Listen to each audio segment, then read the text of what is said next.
Тэгээ та бүхэндээ хэлэх санал бас байна. Монгол улс одоо экспортлогч орн болмоор байна.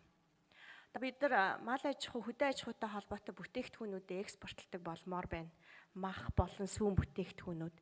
За дээрэс нь бас боловсролын тал дээр бид нар одоо энэ эрдэмтдээ гаднаас бид нар технологи нэвтрүүлмээр байна. Эрдэмтдээ Монголынхаа эрдэмтдийг бас гадагшаа гүүр болж ингэж холбож өгмөр байна. Агсан түвшний суралцагч нарыг одоо магистрант, докторантуудыг бид нар бас хамтарч ингэ судалгаа хийдэг болгомоор байна.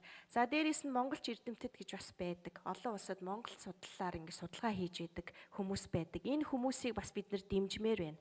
Гадаадын хүмүүсийг бас Монголд сургах асуудлыг бид нар ярих хэрэгтэй. Дандаа өөрсдийнхөө хүмүүсийг гадаад сурахаас гадна гадны хүмүүсийг Монголд сургах хэрэгтэй.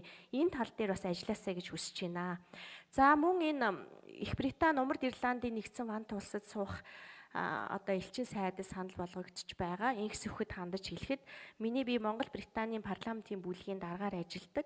Тэгэхээр одоо энэ Британи дахь одоо энэ бүлгийг бид нар бас байгуулж идэвхжүүлэх шаардлагатай байна. Энийг бас амжилан захимаар байна. Ер нь их хурлын гишүүдээ бид нар бас маш сайн ашиглах хэрэгтэй шүү.